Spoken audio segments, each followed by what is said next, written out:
程毅送张智霖的这个花篮，藏着娱乐圈最稀缺的东西。一束花到底能值多少钱？我问的不是花店那个标价啊，宝子们，我是说一束花凭什么能让一整个社交平台的人自发地聊上一整天？没有热搜运作的那种痕迹，没有满屏的通稿模板，就很多人就这么一条一条自己发出来了。你说怪不怪？我跟你讲，我做这行观察快10年了，看娱乐圈看到今天，最让我停下来多想2秒的，往往不是那种花几百万砸出来的大动静，反倒是这种小、安静，但你越看越觉得不对劲的东西。你猜怎么着？这次这个事儿就属于后者。事情特别简单，8月22号，张智霖在广州开演唱会，首场，有个人送了个花篮过去。这个人是程毅，对，富山海那个程毅。送花篮吗？同行捧场，太正常了，正常到根本不该上讨论区。可他就是上了。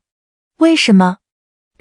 这个事儿说起来有点微妙，但算了，直说吧，真正的玄机不在那束花，在那张卡片上他签的那个名字。他没数程毅，他数的是萧秋水。祝福的对象呢，也不是张智霖，写的是祝《癫狂图》首演顺利。你先别急着说哦，这不就是玩个梗吗？你品品这个动作。萧秋水是程毅在富山海里演的角色，《艳狂图》是张智霖在同一部剧里演的角色。这俩人在戏里是有一层很深的江湖关系的，大致是师徒、父子这一路，反正是那种命里绑在一起，彼此成全的关系。具体设定我就不细说了，以剧为准哈。好，现在关键来了，戏早就杀青了，剧也播完了。这两个角色按理说该死在片尾字幕滚完的那一刻，可程毅这一署名，等于把这两个角色从戏里又拎回到了戏外。他不是程毅给张智霖捧场，他是萧秋水，还惦记着烟狂图。翻译成人话就是他让两个本该散场的虚构人物在真实世界里又续了一次命。说实话，读到这段的时候我愣了好几秒，因为这个动作太小了，小到你一晃就过去了。可他背后那个职业习惯是很多演员一辈子都养不出来的。那个习惯，行话里有个说法叫下戏不下人物。咱们往里再看一层，你想想看，一个演员要能做出这个署名，他得先满足一个前提，他自己心里那个角色是活的。萧秋水对他来说不是一份工作，一个 KPI， 一笔片酬，而是一个他真的住进去过，下戏之后也没完全搬出来的人。只有这样，他才会在几个月后面对一个跟戏毫无关系的场合，同行的演唱会，下意识的用那个人的口吻去说话。这个我得说清楚啊，别误会，我不是说他分不清戏和现实，恰恰相反，他分得特别清，清到他能精准的知道什么时候该出来，什么时候可以让那个角色替他说一句更漂亮的话，这就很诚意了。看过他几部戏的宝子们应该懂我在说什么。他这个人进组的时候是真往里钻，杀青的时候是真舍不得出来。这不是我给他贴金，这是他好几个角色下来大家肉眼可见的一个特点。好，说到这儿我得往上抬一层了，因为如果只停在他人真好，他敬业，那这期视频就白做了，就成了彩虹屁大会。咱们把这件小事放进整个行业里看，他其实踩中了一个这2年越来越稀缺也越来越值钱的东西，我给他起个名叫内容售后。什么叫售后？你买个家电坏了有人管，这叫售后。那内容的售后是什么？一部剧你追完了，情感是有惯性的，你舍不得那些人物，你还想再多看他们一眼。可绝大多数剧大结局一放完就啪一下断了，演员各回各家，各进各的新组，那个你投入了几十个小时感情的世界瞬间人去楼空。而售后高明的地方就在于，他在你情感还没凉透的时候，不着痕迹地给你续了一小口，让你觉得哦，那个世界好像还在，那些人好像还惦记着彼此。程毅这个花篮就是一次教科书级别的、成本几乎为零的内容售后。我知道，说到这儿，一定有不同的声音。有人会说，得了吧，这不就是营销吗？不就是炒剧的售后热度吗？行，我把这个声音摆出来，你听完整再判断。你要真觉得这是营销，那我得说，这可能是我见过最不像营销的营销了。真正的硬营销是什么样，咱们都见过，铺天盖地的通稿，统一话术，刻意的时间点，生怕你不知道。而这个花篮呢？它安静、克制，成本极低，而且它精准地卡在张智霖个人的演唱会，一个属于前辈的，跟这部剧商业利益几乎没关系的场合。说白了，如果目的是炒剧，这是效率最低的一种炒法。所以它更可能是什么？它更可能就是一个演员真的记着一段情谊，顺手做了一件他觉得该做的事，而这件事恰好又特别高级。这两个东西不矛盾，真诚和高级本来就可以是同一件事，懂行的人反而会因为它不像营销，给它打更高的分。而且这份情谊不是这次才冒出来的，它有根。咱们把时钟往回拨，早在2016年一档叫一年级毕业季的节目里，张智霖是导师那一档的常驻嘉宾，程毅那会儿也在同一个节目里，具体是什么身份，我凭印象说啊，别太当真，大概是学员那一类，准确的还得你们帮我核一下。反正就是两个人早在那时候就在一个屋檐下待过。有报道说那阵子俩人性格都偏稳，还挺聊得来。这个说法我自己也存疑，就当个背景听。然后一晃9年，9年啊宝子们，9年之后他们在富山海里在同框，一个演师父辈，一个演徒弟。你说这是巧合吗？可能是，但有些缘分它就是能隔着9年自己走回来。所以你再回头看那个花篮，就不是一次孤零零的作秀了，它是9年一段关系长出来的一个自然的果子。这么一想，萧秋水敬上那5个字分量就完全不一样了。好，扯了这么多，我得给宝子们留点能带走的干货，不然光感动完就散了，多可惜。我教你一个特别实用的判断工具，以后你再刷到任何明星互动上热搜，不管是谁，你可以拿3个问题去套，1秒分辨这是真售后还是硬营销。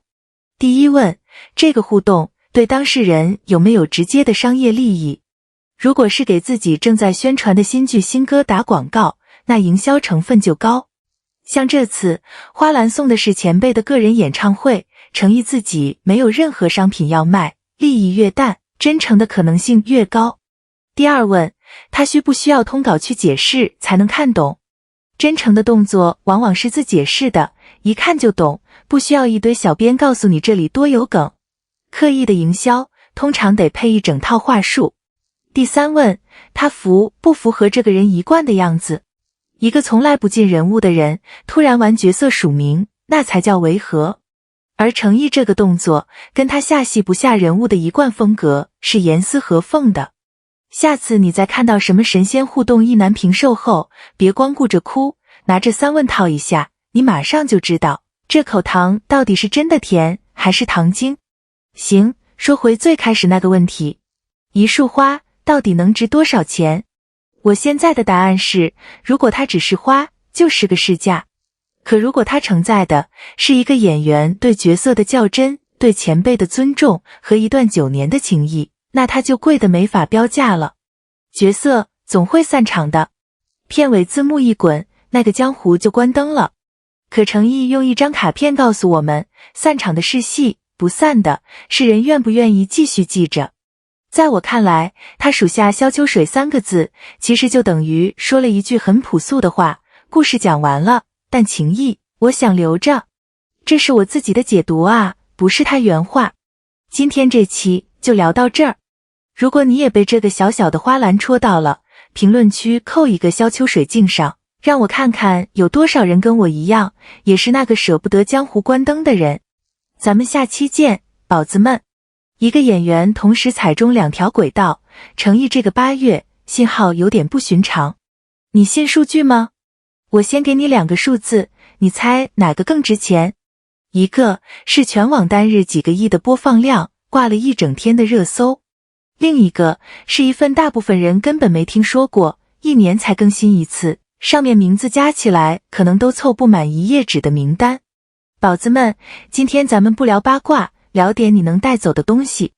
因为我最近发现一个事儿，越想越觉得有意思。我们看内娱，其实一直在看错地方。咱们习惯盯热度，对吧？谁上热搜了，谁路透爆了，谁播放量破纪录了。但真正决定一个演员能走多远的，是另外一套东西。这套东西几乎不上热搜，安安静静的，可它一旦亮灯，分量比10个热搜加起来都重。行，那问题来了，这套安静的系统到底是什么？我先说清楚啊，我这里说的不是什么虚的头衔，是2条特别具体的轨道。第一条叫广电总局的年度电视剧扶持名单，说白了，就是官方每年从一大堆项目里挑出他们认为值得被支持、代表某种方向的剧，放进一个单子。这个单子有多难进？我这么说吧，他不看你粉丝多能集资，不看你路透多能爆，他看的是这个项目本身立不立得住。第二条是央视8套的重播档，你可能觉得重播嘛，有什么了不起？恰恰相反，首播上星不稀奇，砸钱买招商就能上。但重播，尤其是反复被央八捞回去播，它背后是一个特别朴素的逻辑，这剧得耐看，得有人愿意重复看，平台才愿意反复给它当期。央八的观众盘子和饭圈是2拨人，能打动那拨人是另一种验证。你发现没有，这2套系统评判标准根本是反着来的，一个看你这1秒多响，一个看你这几年站不站得住。好，机制讲完了，现在我要把镜头拉到一个特别具体的时间点，2025年8月23日，就这一天，有个演员同一时间撞上了3件事。第一件是他的新剧《受谎》放出了路透，黑皮衣、墨镜、单手插兜，这个造型港风悬疑感直接拉满，网友一句行走的荷尔蒙把话题顶上去了。这是曾志伟监制的一部 S 加级刑侦悬疑剧，他演一个叫林燕婷的角色。我多说一句啊，这个人一路走过来，仙侠、武侠、古装，现在又扎进现代刑侦悬疑，他这个题材跨度是真的没在一个舒适区里躺着，这一点我挺认可的。第二件，同一天，他那部2京15日入选了广电总局2026年度电视剧的拟扶持名单。这里有个细节容易被忽略，那份名单里的古装剧统共就2部，而这2部里已经拍完的只有2京15日这一部，这个含金量你自己品。第三件，他的《长安24季》第2天8月24号要第3次登陆央视8套重播，3登央8。我第一次把这3件事排在一起看的时候愣了一下，因为这3件事分别属于我刚才说的2套完全不同的系统。哦对了，这里我得补一句，做到公平。网上确实有一种声音说长安24季当时的市场反馈没完全达到预期，我甚至看到过一篇稿子，标题的意思大概是说连粉丝集资也没能把热度救回来。这是那篇文章的角度啊，不是我的结论。这个讨论存在，我不装看不见。但你要是只看到这儿，就漏掉最关键的了，一部真正站不住的剧，主流平台是不会反复给它当期的。央八不做慈善，他3次把这部剧捞回去重播，恰恰说明这部剧在耐看度这条线上是过关的。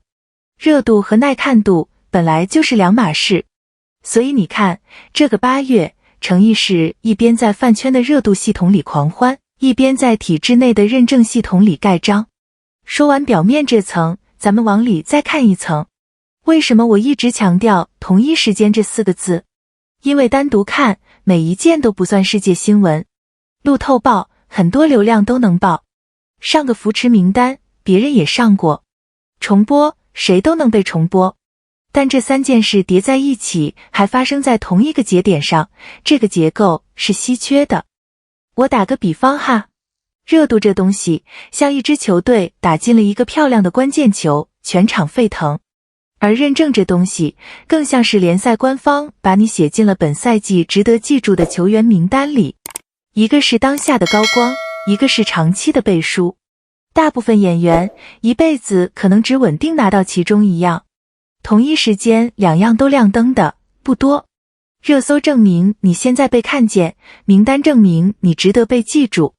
我不是100%确定这个判断绝对成立啊，这只是我顺着机制推出来的个人看法。但我倾向于认为，判断一个演员是不是真的走稳了，别光看他最近那条热搜多热，去看看那些安静的名单里有没有他的名字。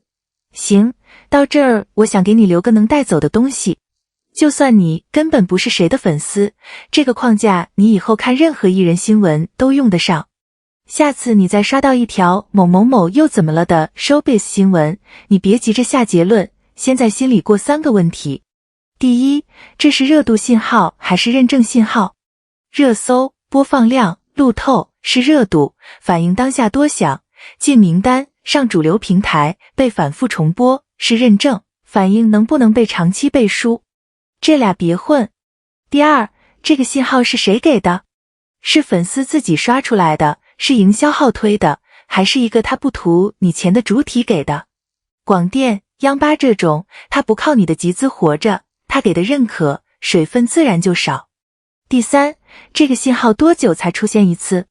天天能造出来的信号，比如热搜，便宜；1年才更新一次，还得作品硬的，比如年度扶持名单，贵。记住这3步：信号类型、信号来源、信号频率。你以后看 showbiz 就不容易被路透和热搜牵着鼻子走了，你会开始看那些安静但值钱的东西。而诚意这个8月刚好就是一个热度信号和认证信号同时出现的教科书级的样本，这也是我今天想拿它来讲的原因。所以回到最开始那个问题，2个数字哪个更值钱？我现在的答案是，短期看热搜好看，长期看那份没人注意的名单才是真金白银。而一个能同时拿到这2样的人，值得多给一点耐心。懂行的会懂他这条路是怎么一步步走稳的。最后留个问题，咱们评论区聊，你觉得一个演员的价值到底该由当下的热度说了算，还是由时间和主流平台的背书说了算？这个我自己也还在想听听你怎么看。这期就到这，宝子们，下次刷到 showbiz 新闻，记得先过那3个问题啊。咱们下期见。